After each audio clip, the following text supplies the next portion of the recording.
Selamat Selamat pagi, perkenalkan nama saya Richard Malawala dengan NPM 208320057. Di video kali ini saya akan eh, menjelaskan bagaimana cara melakukan uji validitas dan reliabilitas, uji asumsi klasik, dan uji linear berganda. Jadi di sini dijelaskan nih, pertama itu yang itu uji validitas dan reliabilitas. Kalau pengujian validitas ini ada dua, yaitu menggunakan cara BIFAD dan menggunakan cara scale. Jadi di data SPSS ini saya sudah mengisi biar waktunya cepat ya, karena dari video-video sebelumnya saya sudah mengerjakan seperti ini. Jadi langsung aja yang kita lakukan. Yang pertama itu melakukan uji validitas menggunakan cara BIFAD. Yang pertama itu analyze, kedua correlate, dan BIFAD. Jadi kita pindahkan semua dari sini ke sini. Karena saya sudah pindahkan, maka kita jangan lupa di tanda cetang di persol, maka kita oke kan. Maka ini hasil analisisnya. Maka setelah kita mendapatkan hasil cara BIFA ini, itu yang pertama selanjutnya kita melakukan interpretasi pengujian validitas. Karena kita sudah mendapatkan cara BIFA-nya, maka pertama-tama itu karena dari awal ya, karena rumusnya itu N kurang R, jadi N kurang 2, jadi di sini sebelumnya ada 103, tapi di video kali ini ada R hitungnya itu ada 123. Jadi karena sebelumnya menjelaskan bahwa N kurang 2, jadi R hitungnya itu bisa kita lihat di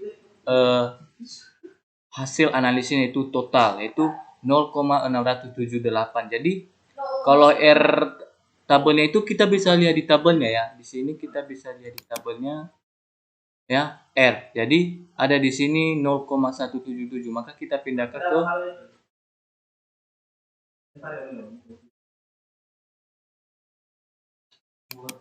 ke R tabelnya. Jadi R itu ini mengatakan ya, apabila R hitung besar dari R tabel, maka kesimpulannya file.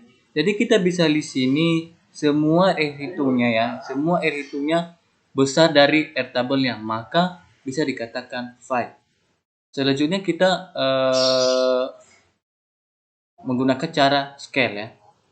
Kita menggunakan cara scale.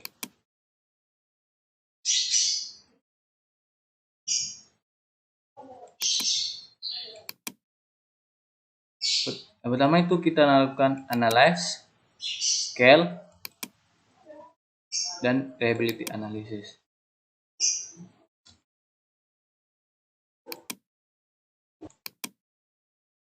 Maka cara analisis scale ini kita pindahkan variabel ke itemnya, kecuali totalnya ya, kecuali totalnya, maka kita klik statistik dan kita beri tanda cetak di temp, item, scale, dan scale in delete ya. Dan klik kontennya dan kita klik OK. Maka ini hasilnya ya. Maka ini hasil analisis scale-nya. Jadi untuk menginterpretasikannya itu kita buka lagi Word validitasnya ya.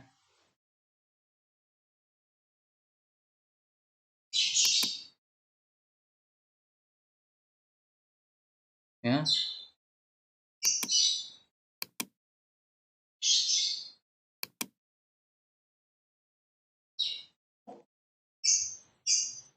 Dan cara menginterpretasikannya sebenarnya cara menginterpretasikannya sama saja ya, karena sama-sama ya.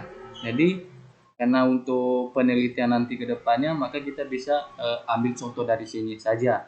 Jadi cara interpretasinya yaitu kita bisa lihat menggunakan cara scale ya. Yang kita lihat itu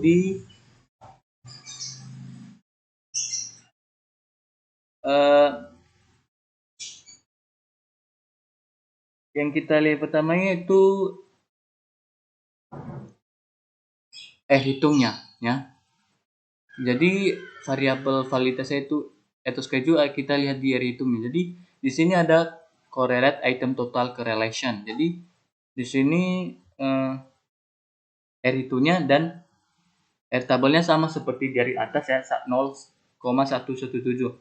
Jadi di sini eh, menjelaskan apabila R hitung besar sama seperti atas. Apabila R hitung besar dari R tabel maka kesimpulannya itu valid ya, datanya valid. Jadi kita bisa lihat di sini ya, lihat di correlate item total correlation. Jadi kita bisa lihat di situ maka hasilnya besar semua ya, besar dari R tabelnya, maka bisa dikatakan kesimpulannya itu valid ya.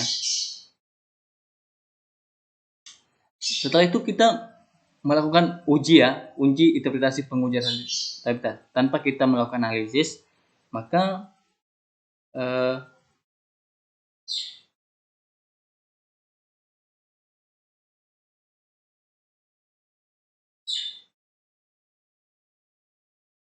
eh, kita bisa dilihat kita lihat tabel ini ada global alpha hitung dan global alpha standar. Jadi di sini ya ada contoh ya, karena item questionnaire ini saya udah kasih kayak kalau contohnya ada setuju, kurang setuju, tidak setuju, sangat setuju, maka di sini saya sudah eh, kasih kesompanan, tempat waktu, tidak terdiskriminasi, sama aja sih.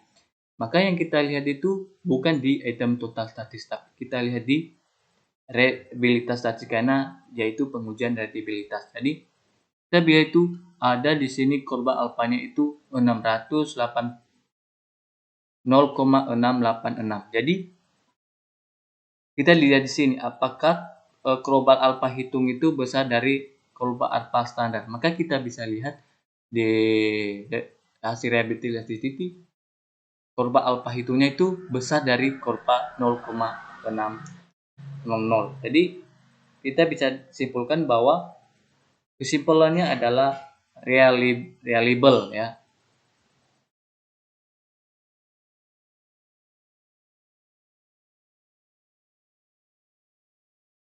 Dan bisa dikatakan bahwa dalam penelitian ini reliable karena korban alfa hitungnya itu lebih besar dari korban alfa standar.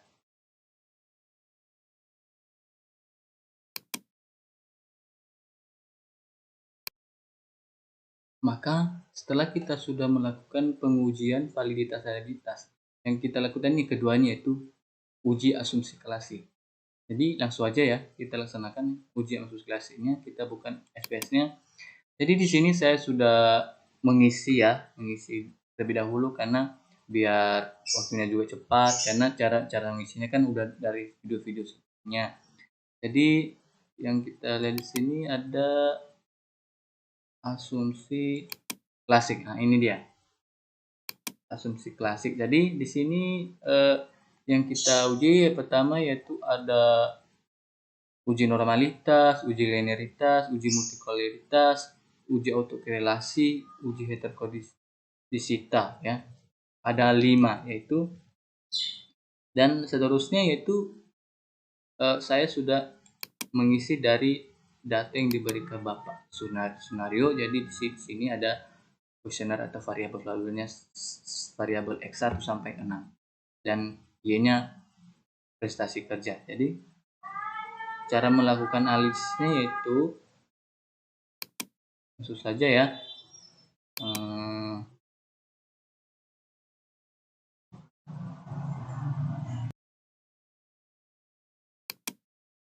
Maka seterusnya yang kita lakukan yaitu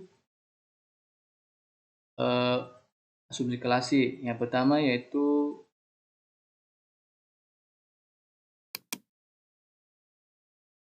uji normalitas. Oke, langsung saja ya. Klik analyze, regression dan linear. Setelah kita muncul, maka kita kasih variabel dependen dan independen. Pertama itu variabel dependen kita atau y-nya atau prestasi kerja, dan variabel independen atau x-nya kita masukkan semua ini ya. Kita masukkan variabel independennya ya. Setelah kita melakukan ini, kita klik statistik ya. Kita klik statistik. Kita klik statistik, seterusnya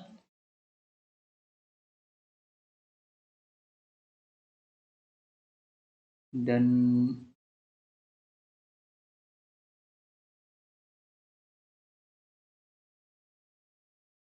maka setelah kita buka ini, maka kita cetak ya, biar muncul nantinya W Watson dan Linearity Diagnostic ya. Klik, kita kasih tanda cetak dan kontinen, dan setelah itu kita klik plot. Kita masukkan Y dan X-nya yaitu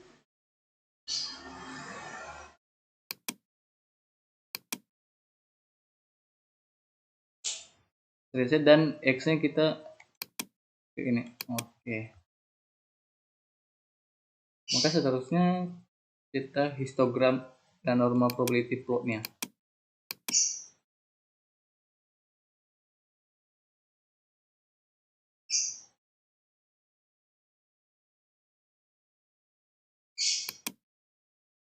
Maka kita klik OK.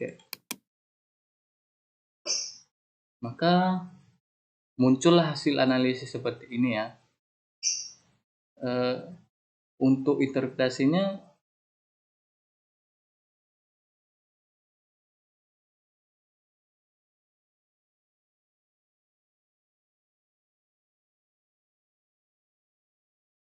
karena banyak yang kita lakukan uji, itu kita langsung aja biar nanti sama-sama untuk interpretasinya. Selanjutnya kita lakukan nih, klik analyze,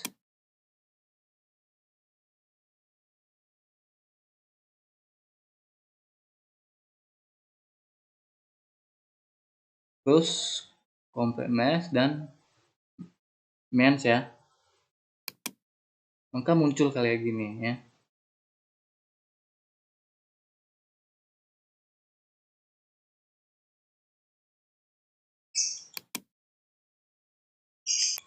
Tentunya muncul seperti ini ya. Bagi teman-teman yang nonton video ini nanti, apabila sulit ya, bisa saja dicatat apa saja cara-cara melakukan analisisnya ya. Nah, jadi yang pertama itu kita independen ya. Independennya itu tetap tadi seperti prestasi kerja, dan independennya itu Ctrl A biar diblok semua dan kita pindahkan. Setelah itu kita klik Optonians dan kita beri tanda cetak details from linearity, continue, dan setelah itu kita oke kan. Maka sudah muncul hasil analisisnya ya. Jadi semua ini udah muncul analisisnya ya. Nah, sudah muncul analisisnya, maka kita tinggal menginterpretasikan sajanya. Jadi pertama yaitu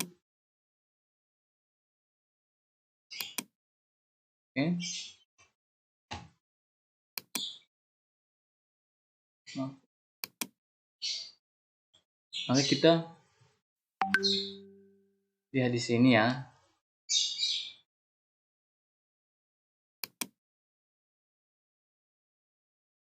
Mana ya?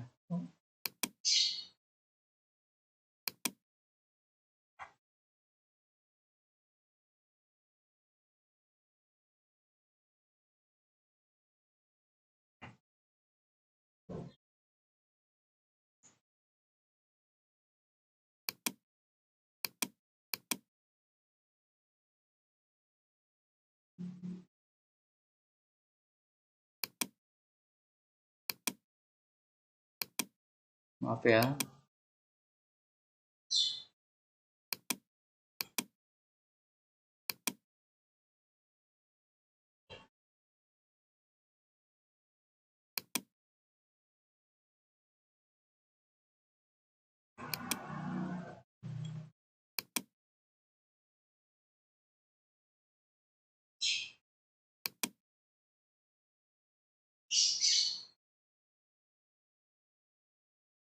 Maka selanjutnya itu kita melakukan interpretasi ya, mohon maaf agak telat sedikit.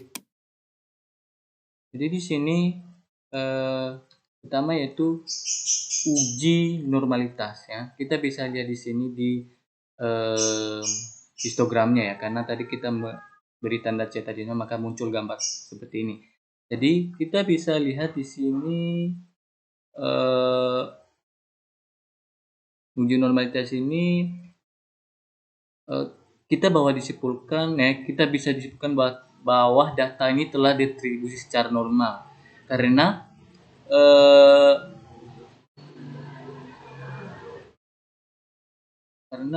kurva histogram yang telah diseimbangkan ke kiri dan ke kanan itu telah membentuk seperti lonceng yang sempurna. Jadi bisa dikatakan bahwa data tersebut terdistribusi karena berbentuk lonceng ya, secara seimbang ya. Jadi selanjutnya itu kita juga lihat di keduanya, yaitu gambar keduanya atau tabel keduanya itu ada dependent regresi statistik residualnya ya. Di sini ada, kita bisa jelaskan itu memperlihatkan garis normal ya, probability plot di mana variabel telah distribusi secara normal. Hal ini dikarenakan titik-titik penyebaran data menyebar mendekati garis diagonal. Jadi di sini apabila garis-garis ini, titik-titik ini menyebar garis, maka bisa dikatakan terdistribusi secara normal ya. Tadi di sini berbentuk lonceng yang seimbang dan sempurna, dan di sini keduanya itu titik-titik penyebaran data menyebar mendekati garis diagonalnya, maka dikatakan distribusi secara normal. Seterusnya yaitu uji linearitas. Itu uji linearitas itu, maka yang kita lakukan selanjutnya yaitu uji linearitas. Jadi di uji linearitas ini, dalam pengujian linearity yang baik adalah variabel yang memiliki hubungan yang linear antara variabel bebas dengan variabel terikatnya. Jadi sebuah variabel dinyatakan apabila deviation from linearity lebih besar dari 0,5 atau hasil pengujian lintas pengembangan ini maka tidak memiliki hubungan yang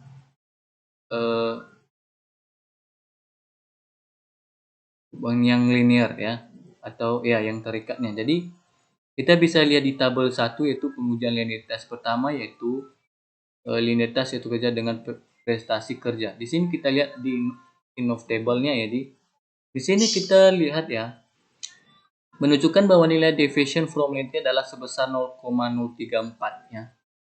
Ya, jadi nilai tersebut lebih kecil dari 0,5.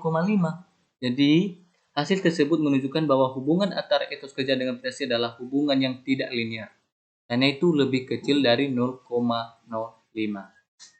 Seterusnya yaitu tabel kedua itu linearitas pengembang hasil dengan prestasi kerja ya.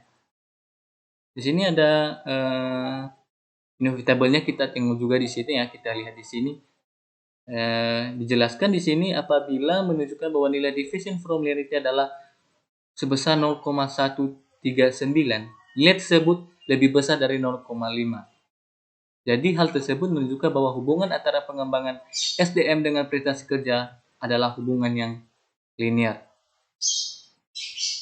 atau yang tidak linear ya, karena dia itu lebih dari karena tadi itu apabila besar ya, maka dikatakan linear.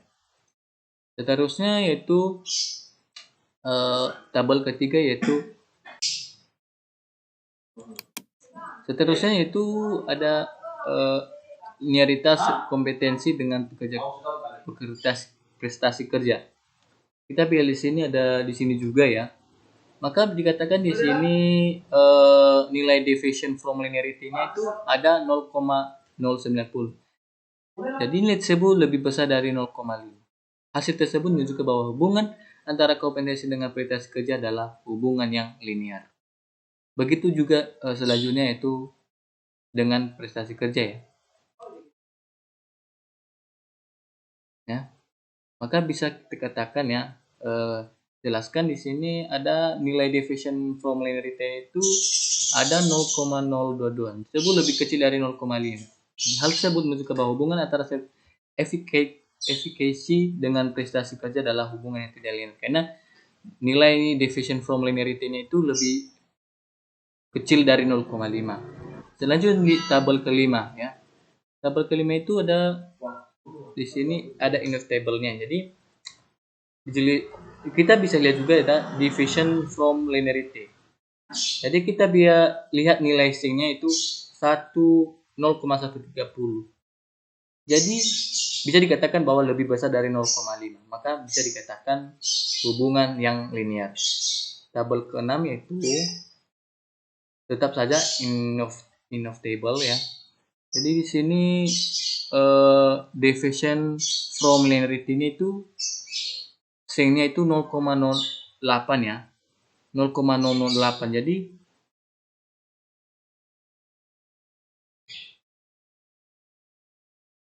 maaf ya. Seterusnya yang kita lakukan yaitu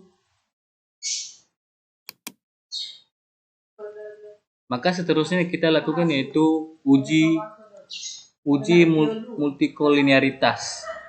Jadi menurut Ghazali 2005, pengujian ini dapat dilihat melalui nilai tolerance dan variabel innovation factor atau VIV apabila VIV lebih besar dari 10 dan nilai toleransi 0, kecil dari 0,1 maka terjadi multiplikasi. Apabila dan jadi kita bisa lihat tabelnya yaitu tabel koefisien. Di sini kita bisa lihat tabel koefisiennya. Jadi di sini kita berdasarkan tabel ketujuh atau koefisiennya yaitu nilai toleransi dan VIV dari variabel etos kerja adalah 0,480 ya. Jadi dan 0,83. Jadi nilai toleransi V pengembangan sel adalah sebesar 0,771 dan 1,217. Di sini kita lihat sebenarnya kita lihat tabelnya ya, tapi karena biar cepat aja nanti bagi yang lihat tabelnya ya agar kita bisa mengetahui 0,408 ya. Jadi di sini setiap variabel telah memenuhi apabila setiap telah memenuhi asumsi bahwa nilai toleransi lebih kecil dari 0,100 sedangkan nilai VIV lebih kecil dari 10 sehingga dapat disimpulkan bahwa semua variabel bebas tidak memiliki hubungan yang linear ya. Jadi selanjutnya itu uji autokorelasi. Uji autokorelasi ini kita bisa dilihat tabel ke-6 atau model summary. Di sini dia ada model summary-nya ya. Jadi ada di sini 0,609 ya. Jadi kita bisa jelaskan berdasarkan tabel ini menunjukkan bahwa nilai W Watson atau DW sebesar 1482 oleh karena nilai DW lebih kecil dari 2,35 tapi nilai 1 maka dapat disebutkan bahwa data-data penelitian terkena gejala autokorelasi ya. Jadi yang keenam itu uji heterokodestisitas. Jadi pengujian ini digunakan untuk melihat apakah dalam sebuah model regresi terjadi ketidaksamaan variabel, varian dan residual dalam rangkai suatu pengembangan ke pengamatan lain. Jika variasi dari residual suatu pengembangan ke pengamatan lain tetap, maka disebut homokedastisitas dan jika berbeda disebut heteroskodastisitas. Salah satu uji tersebut menguji hal tersebut dengan melihat penyebaran dari varian residual pada diagram pancar. Maka uji itu tadi ada yang namanya homoskedasisitas dan heteroskedasisitas. Maka demikian untuk interpretasi hasil ujian asumsi kelasi, maka kita langsung ketiga yaitu linearitas berganda ya. Ujian asumsi apa nih? Ini. Asumsi regresi linear berganda. Jadi setelah kita melakukan menyelesaikan hasil ini,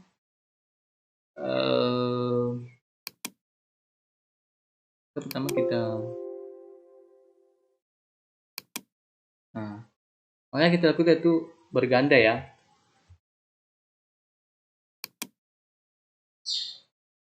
Jadi selanjutnya itu kita melakukan linear berganda ya. Jadi asumsi linear berganda. Jadi agak lumayan panjang video yang saya lakukan karena ada 3 yang kita lakukan pengujian dan melakukan interpretasinya juga. Jadi pertama-tama kita akhir ya, tugas akhirnya itu pekerjaannya itu karena berganda ya. Jadi pertama-tama kita lakukan adalah klik analyze, terusnya regression dan klik linear. Maka muncul seperti ini ya. Pertama itu kita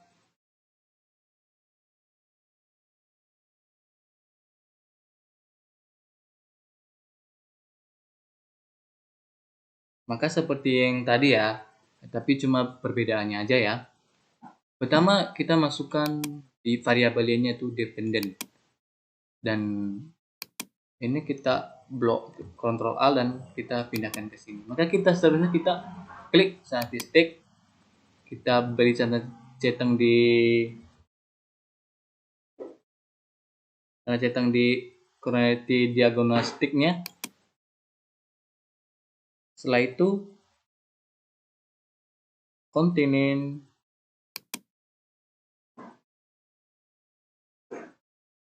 Maka setelah kita melakukan hal ini, kita klik plot. Maka seperti biasa ya.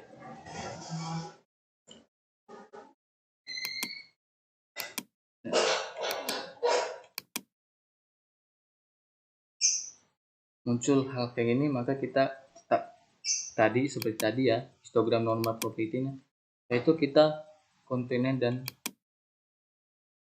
oke kan. Maka muncul hasil analisisnya. Sudah muncul ya, sudah muncul datanya ya, data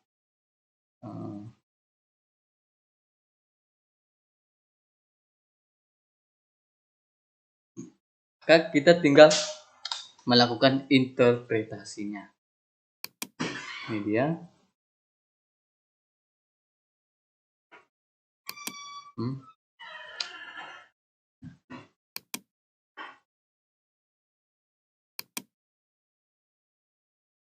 Maka kita tinggal melakukan interpretasinya. Nah, maka di sini kita bisa lihat ya.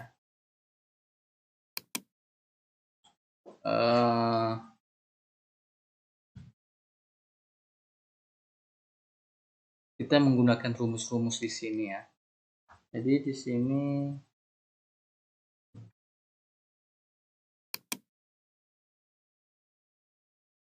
maka selanjutnya itu pertama ya kita lihat di sini ya, karena di sini udah dijabarkan ya, jika nilai etos kerja pengembangan SDM, kompetensi dan kepuasan kerja tidak mengalami perubahan, maka dapat dikatakan bahwa prestasi kerja para pekerja adalah sebesar 1217. Nah, satuan tertentu. Jadi kita ambil ya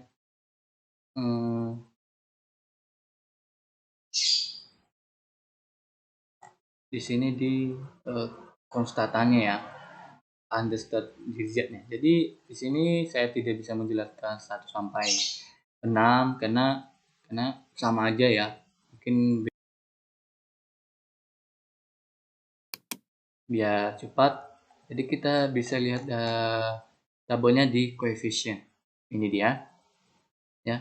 maka kita bisa jabat-jabatkan di sini ya. Selanjutnya itu pengujian hipotesis. Dalam pengujian hipotesis secara parsial, pengujian secara parsial merupakan pengujian atas variabel bebas terhadap tarikat secara satu persatu ya. Jadi pada pengujian ini akan dibandingkan nilai hitung dan nilai tabelnya. Jadi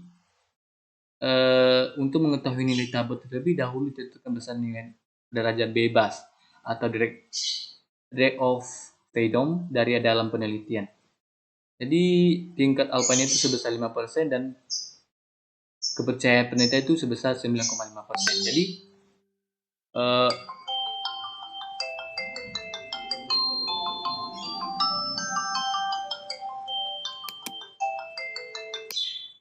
selanjutnya sebenarnya kita lihat R tabelnya ya. Jadi di sini ada respon 123. Jadi 123 kurang 6 kurang 1 jadi 116 ya.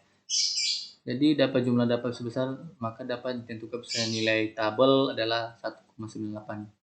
Jadi karena kita lihat tabel tapi biar cepat nanti dilihat saja ya. Jadi kita lihat lagi sama ya koefisien lagi ya.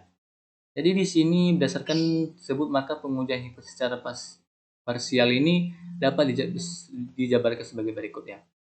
Kayak ada di sini ya, pengaruh etos kerja terhadap prestasi pekerjaan. Diketahui bahwa variabel etos kerja memiliki nilai hitung sebesar 1,35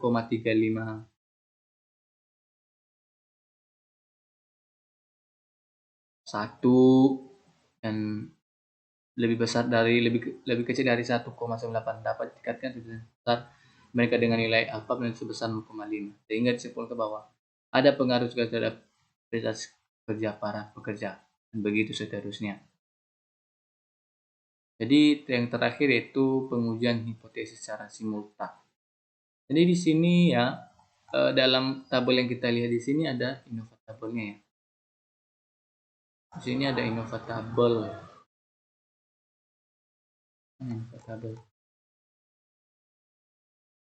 Innova ya, bukan innova table ya. Ini ada regression, residual dan totalnya. Jadi pengujian secara simultan merupakan pengujian atas variabel bebas terhadap tarikat secara keseluruhan. Jadi pada pengujian yang akan dibandingkan nilai hitung dan nilai F tabelnya. Untuk menghitung nilai tersebut dahulu tentukan besarnya derajat bebas. Jadi derajat bebasnya itu ada tersebut dan untuk menentukan DF1-nya itu maka digunakan rumus K kurang 1. Jadi bisa dikatakan tentukan besarnya DF1 adalah 7 kurang 1. Jadi sama dengan 6. Jadi bisa selanjutnya untuk menentukan besarnya nilai DF2 dapat digunakan rumus N kurang K. Jadi di mana adalah responden K adalah jumlah variabel bebas. Jadi di sini ada jumlah responden itu 123, K-nya 7. Jadi bisa dikatakan 123 kurang 7 sama dengan 116. Jadi berdasarkan pada tingkat kepercayaan penelitian sebesar 92% dan tingkat alfa sebesar 5%.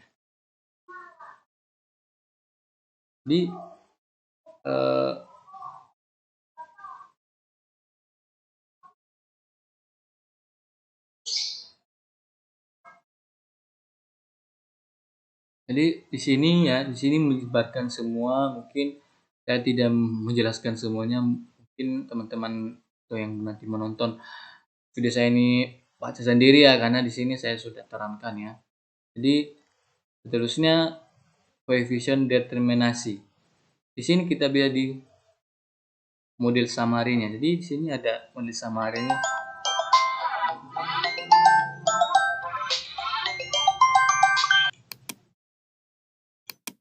Maka dalam model summary itu berdasarkan pada tabel dikatakan bahwa nilai R akuari adalah sebesar 0,45 jadi atau sama dengan 4,48,5%. Artinya bahwa etos kerja, pengembangan SDM, kompetensi, efikasi, motivasi, kepuasan kerja, mampu untuk menjelaskan prestasi kerja para pekerja adalah sebesar 4,48,5%. Hasilnya 59%. Dijelaskan oleh variabel tersebut. Maka sampai di sini aja ya, meskipun di pengujian akhirnya nggak saya jelaskan mendetail. Jadi mohon maaf jika banyak kata-kata yang salah atau ngomongnya nggak jelas, kurang jelas, mohon maaf. Demikian saja, selamat pagi.